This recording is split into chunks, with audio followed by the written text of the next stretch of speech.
Hello guys, welcome all of you to today's Farmcast. So it has been almost 1 month since I posted my last Farmcast, right? And it was the time of New Year. If you remember, I was out of India. Somehow I managed to make one episode out, and after that also I had been busy with some or the other work that I had. So I had to be out of Delhi, so I could not post. But the good news is, guys, I'm back with the regular weekly farmcasts. So here on, I'll be continuing with weekly farmcasts. I'll be discussing some of your doubts, some topics which you guys request me to cover, right? So in my last farmcast, someone requested me to cover CYP450 enzymes and the drugs that they metabolize. So I'll be covering that bit today. And apart from that, I'll be covering few questions asked by you students as well. So let's begin, guys, for today's CYP450 enzyme. So as all of you know, guys, drugs are metabolized in two phases, right? Phase 1 and phase 2. And phase 1 metabolism is sponsored by cytochrome P450 enzymes. So what can they ask you in your exams with respect to CYP450 enzymes? Number one, why do we have such a name, CYP450? So guys, here CY, it stands for cytochrome, and cytochrome is a heme protein which is responsible to bind oxygen that is required for drug metabolism. P here stands for pigment, because these enzymes were first detected right in plants in a pigment, and that pigment, P stands for pigment, absorbs light at a wavelength of 450 nanometers. So 450 stands for wavelength, right? And P stands for pigment, right?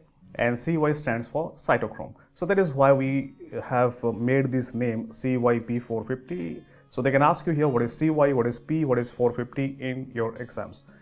Now coming to different enzymes, right? As you might have come across enzymes, namely CYP1A2, CYP2B6, CYP2C9, CYP2C19, CYP2D6. So how we make such names, right? So there must be some logic to the nomenclature of these enzymes. So let us take, for the sake of example, CYP1A2. So guys, whenever I say CYP1A2, here you can see after CYP we have one number followed by an alphabet followed by a number. So CYP1A2, 1A2. To begin with, the first number 1, it stands for family of the enzyme. A stands for subfamily. So a number, right, the family can be 1, 2, 3, 4, and in each family there can be subfamilies. For 1 it can be A, B, C, D, E, etc. 2 it can be A, B, C, D, right? So the first number is family, the first alphabet after that number is subfamily, and then comes the second number like CYP1A2, the number, the last one is 2, which gives us about the gene isoform number. You know that every gene codes for a particular enzyme. So the gene isoform which codes for it is number 2. So they can give you just an enzyme and ask you in an enzyme what is 1, what is A, or what is 2, right? Now coming to the last part here, you have asked me to discuss what are the drugs metabolized by each of these enzymes. Now, I would not lie, guys, it's not that commonly asked, but sometimes they do ask you what specific drugs are metabolized by these enzymes, and you know that the number of drugs is, you can just compare it to an ocean, isn't it? We have oceans of drugs, so you cannot remember each and every drug metabolized by a particular enzyme or CYP450 enzyme. So what we can do is we can focus upon the important ones, right? So for example, CYP1A2.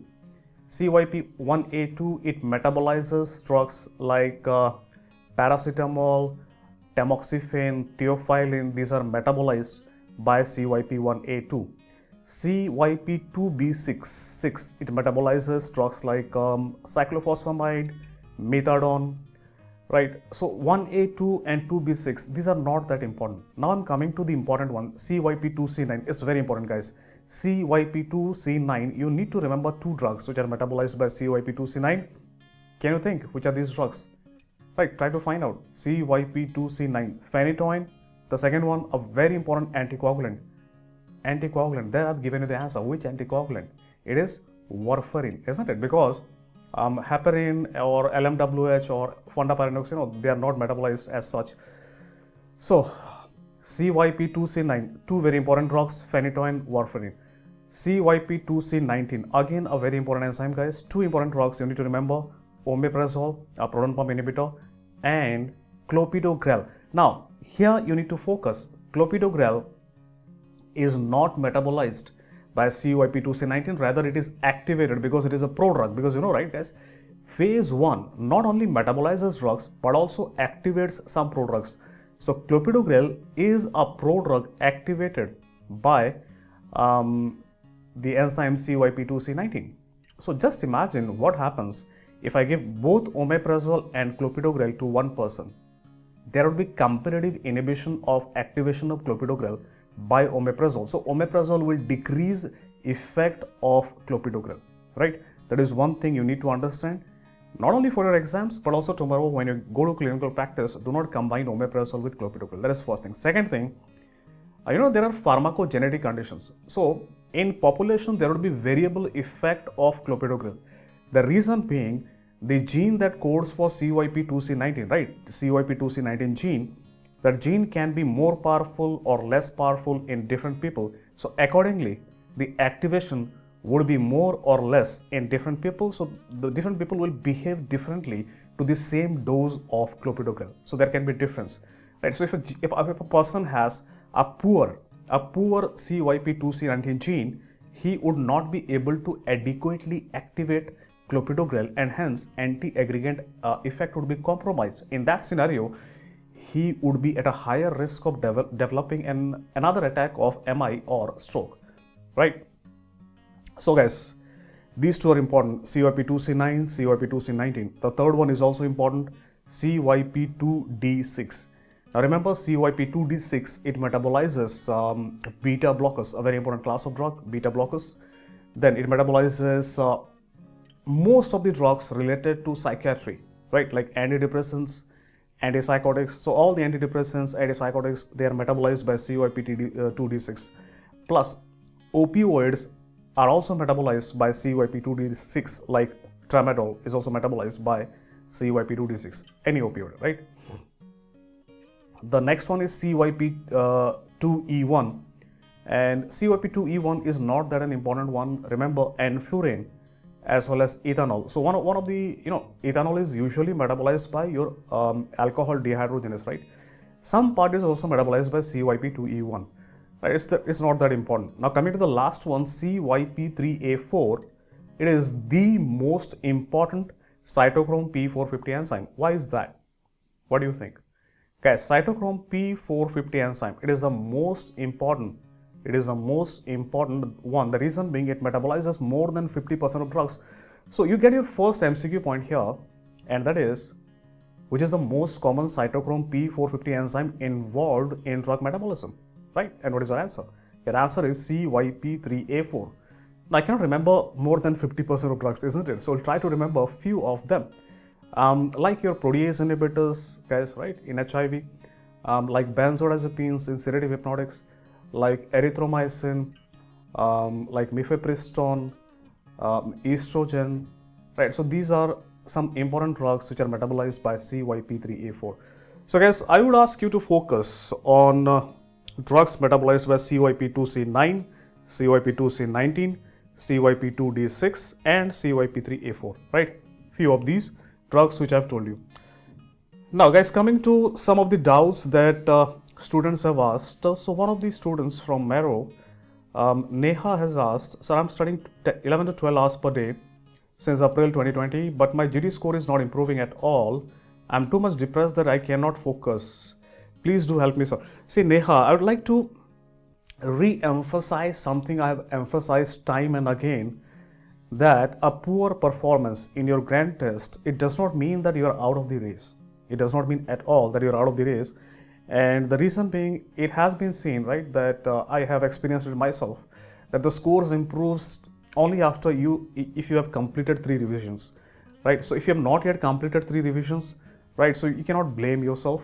That's first part. Second part is, the grand tests, they are usually on the tougher side, right? They're much more tough as compared to your real exam, and that is being done by these platforms for an important purpose, right? So they don't want to solve you to solve only easy questions and get relaxed. They want to keep you on your toes, and they want to get you all of you guys to used to difficult questions, so that in the exam when you go, you'll find yourself on an easier spot, right? And you'll feel that on the day of exam that actually these grand tests, when they were on the tougher side, this was for the better thing, right? This was for the good of you at the end of the day, right? So if you have done your basics right, and you're not able to solve some weird questions in these grand tests, then you should not worry. So Neha, let these poor performance in your grand test not make a nest in your brain that I'm not gonna survive the exam. You will survive the exam. And remember, always I tell all the students that if you are preparing honestly, no one can take away that seat from you. Believe me, this is real truth. And are you honest with your preparation or not? Nobody can say that except you. So you know in your heart how honest you are with your preparation. Right guys, so the second doubt for today I have got it from a student called as Daoud from Philippines. So he's a medical student as of now, undergrad student. And his doubt is that I'm getting very tired even after watching a video for 1 hour or even studying textbook for 30 minutes. And if I take a short break, I still don't want to study and I'm feeling tired. This is happening from past 6 months. Right. My first question is, what things should I do in my break time during studying?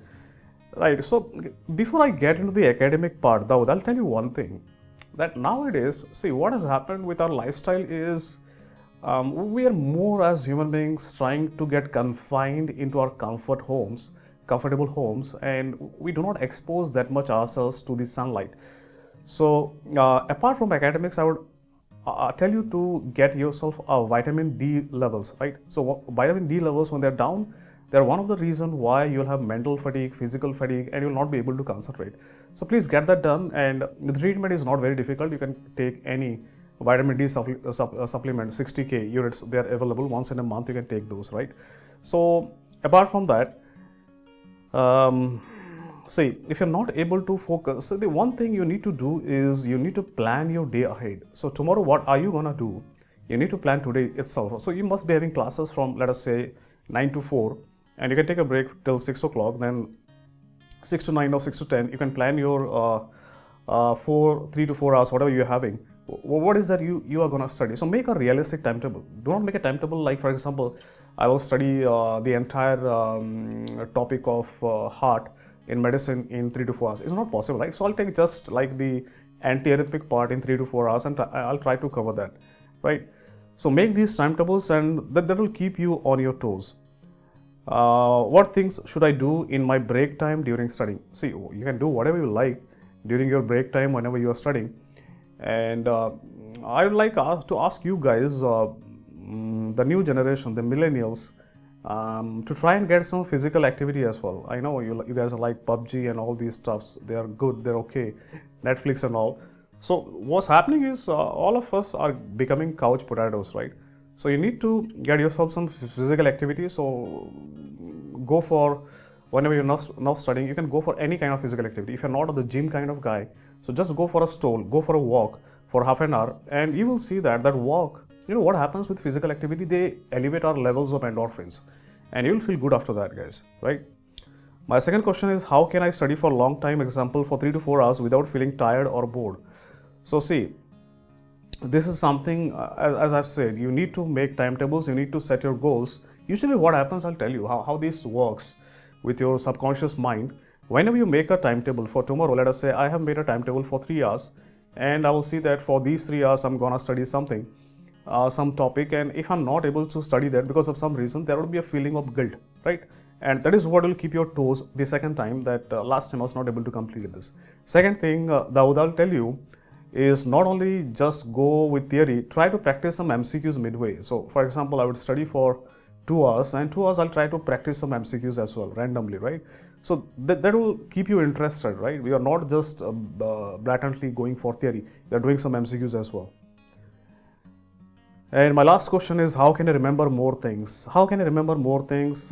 See, I always tell you guys to use, so suppose if you are a guy who is not able to remember things for a very long period of time, Now, I have a formula for that which is called as sequential revision program, study plan, sequential study plan, where what you do is today you study for, let us say, 2 to 3 hours. You study a particular topic, right? Then tomorrow when you're done with your 2 to 3 hours of active study of a new topic, at the end what you're going to do is for 15 to 20 minutes, go through whatever you have studied yesterday, right? And then the next day, you'll again revise the same thing which you have studied day before yesterday for 5 minutes. So whatever I'm studying for 3 hours. Then next day I'm revising it for 15-20 minutes. The next day I'm again revising the same stuff for 5 minutes. So you will ask me, how can I revise in 5 minutes? What you need to do is not go through each and every word, just flip through your pages and see the important stuffs which you guys have studied, revised yesterday and studied day before yesterday. So you are not only studying, you are simultaneously revising as well, right guys? So guys, that's all from the doubt section as well, and we'll keep up this weekly farmcast because I have getting a lot of messages because I was missing for the last 1 month without farmcast. So students are asking me, sir, we are missing this farmcast, and it helps us a lot. So I'll since I'm back at home, I'll keep on posting one farmcast every week. So that is weekly farmcast.